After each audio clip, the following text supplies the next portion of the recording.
মুশফিকের শততম টেস্টে ২১৭ রানের বিশাল জয় বাংলাদেশের। ২ ম্যাচ সিরিজে হোয়াইট ওয়াশ আয়ারল্যান্ড, সাদা পোশাকে দেশের প্রথম ২৫ উইকেট তাইজুলের।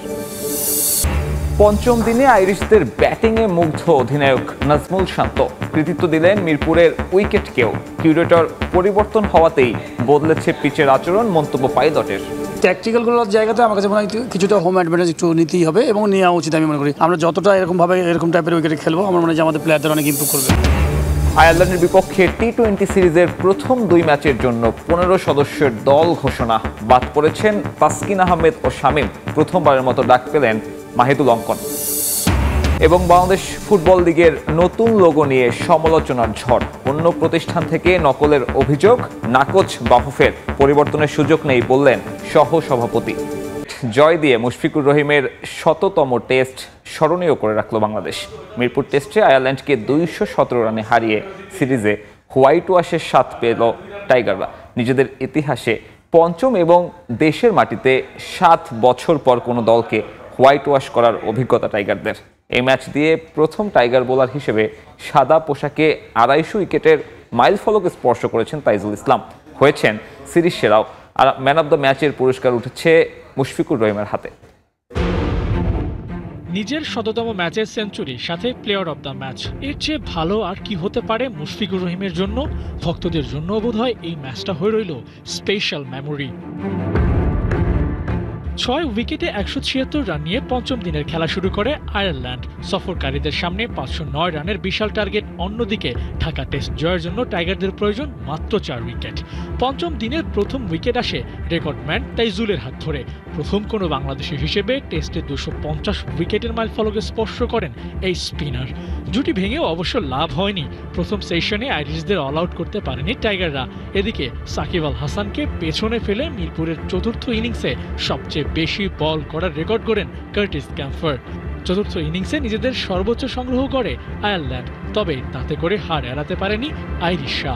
শেষ পর্যন্ত ২৯১ রানে অল আউট হয় আয়ারল্যান্ড। বাংলাদেশের হয়ে ৪টি করে উইকেট নিয়েছেন ২ বাঁহাতি স্পিনার হাসান মুরাদ ও তাইজুল ইসলাম। ঢাকা টেস্টে বাংলাদেশের ২ ইউনিটই ভালো করেছে, বোলিং কি ব্যাটিং। একদিকে মুশফিক লিটনের সেঞ্চুরি, অন্যদিকে মইনুল সাদমানের বড় ইনিংস, সাথে হাসান মুরাদ আর তাইজুলের দারুণ বোলিং। ভক্তদের পয়সা উসুল করেছে নিশ্চিতভাবে। ব্যাটে বলে বাংলাদেশের এমন পারফরমেন্স মনে থাকবে অনেক দিন। যদিও এই ম্যাচ শেষ হয়েছে ৫ দিনে, তবে একটা সময় মনে হয়েছে টাইগার বোলারদের বোলিং তোপে ৫ দিন অবধি গড়াতে পারবে না আইরিশরা। সিলেট টেস্টের মতো ইনিংস ব্যবধানে হারানোর মতো সুযোগ ছিল শান্তদের সামনে। ফলো অনেও ফেলতে পারত নিশ্চিতভাবে, কিন্তু সে পথে না হেঁটে টাইগাররা দ্বিতীয় ইনিংসেও ব্যাট করেছে। ৫০৯ রানের বড় টার্গেট দিয়ে আইরিশদের চাপে ফেলে ম্যাচ জিতেছে বাংলাদেশ। মিরপুর টেস্ট জিতলেও পঞ্চম দিনে আইরিশদের ব্যাটিং মুগ্ধ করেছে নাজমুল হোসেন শান্তকে। বোলারদের দায় নেই দাবি করে কৃতিত্ব দিলেন হোম অফ ক্রিকেটের উইকেটকে। এদিকে অফ ফর্মে থাকা মেহেদী হাসান মিরাজ টেস্ট দলের সেরা ক্রিকেটার বলে মনে করেন শান্ত। ব্যাখ্যা দিয়েছেন কেন আবারও নিলেন অধিনায়কত্ব। তো মিরপুরের উইকেট যেরকম দেখা যায় ওর থেকে অনেক বেটার বিহেভ করছে। আপনি যদি স্পেশালি বাউন্সটা দেখেন, একদমই ট্রু বাউন্স ছিল। ইভেন আজকেও প্রত্যেকটা উইকেট নিতেই কষ্ট হয়েছে। পজিটিভ দিক হলো 4টে 100 হয়েছে। নেগেটিভ দিক আমি বলবো যে 100গুলো আরও বড় হতে পারতো। এখান থেকে যদি 2টা ডাবল 100 হইতো তাহলে এটা আরও ভালো হতো।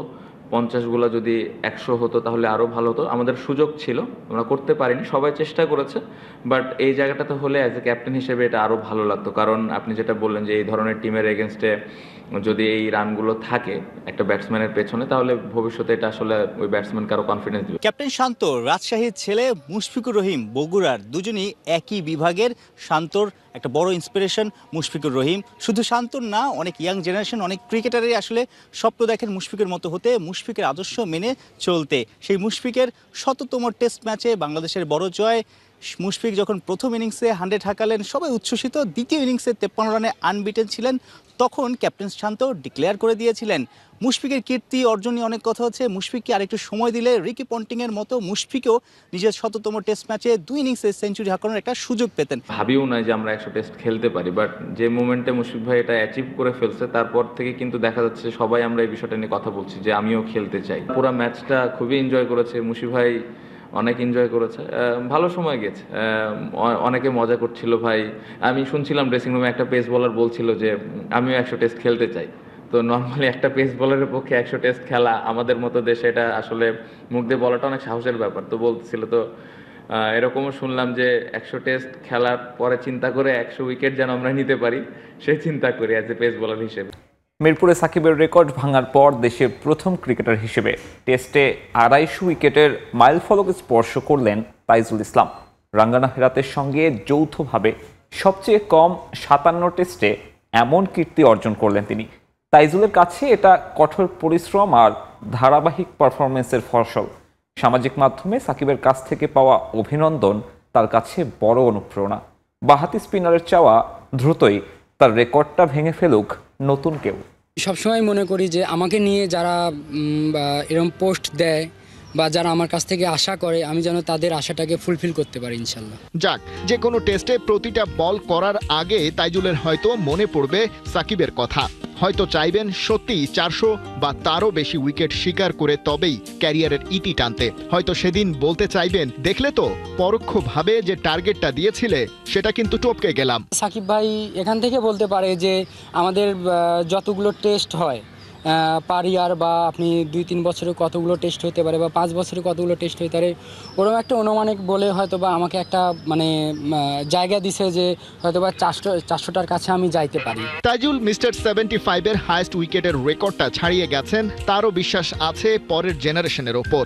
ওকে ছাড়িয়ে ভবিষ্যৎ বাংলাদেশের বোলাররা যাবে আরও বহুদূর, আরও বহু ওপরে। পরের যে জেনারেশনটা আসবে হয়তো বা আমাকেও ছাড়াই যাবে। আমি আল্লাহর কাছে ওইটাই চাই যে তারা আমাকেও ছাড়াই যাক। বিকজ আপনি যখন একজন আরেকজনকে ছাড়াবে আসলে তখন আপনি বুঝবেন যে ক্রিকেটের ডেভেলপটা হচ্ছে অ্যাজ এ কান্ট্রি হিসেবে। মুরাদ ও যখনই বোলিংয়ে আসছে একটা পার্টনারশিপ দেওয়ার চেষ্টা করছে, এবং অ্যাজ এ ফার্স্ট টেস্ট বা সেকেন্ড টেস্ট হিসেবে কখনো বোঝাই যায় নাই যে ও মানে নতুন খেলতেছে। এদিকে আয়ারল্যান্ডের বিপক্ষে টি-20 সিরিজের প্রথম 2 ম্যাচের জন্য বাংলাদেশের 15 সদস্যের দল ঘোষণা। বাদ পড়েছেন তাসকিন আহমেদ ও শামীম পাটোয়ারি। বর্তমানে আইএল টি-20 খেলছেন তাসকিন। এরপর বিপিএল আর ওয়ার্কলোড বিবেচনায় স্কোয়াডে রাখা হয়নি তাকে। আর সাম্প্রতিক বাজে পারফরমেন্সের কারণে বাদ পড়েছেন শামীম পাটোয়ারি। এক সিরিজ বাদে দলে ফিরলেন মোহাম্মদ সাইফুদ্দিন। তবে সবাইকে অবাক করে প্রথমবারের মতো টি-20 স্কোয়াডে ডাক পেলেন মাহিদুল ইসলাম অঙ্কন।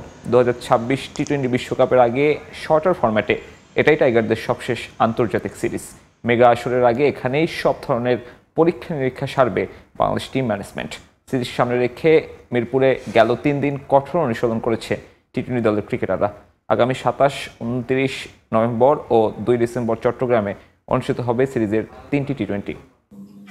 মিরপুরে দ্বিতীয় টেস্টে আয়ারল্যান্ডকে হারিয়ে সিরিজ জয় করল বাংলাদেশ।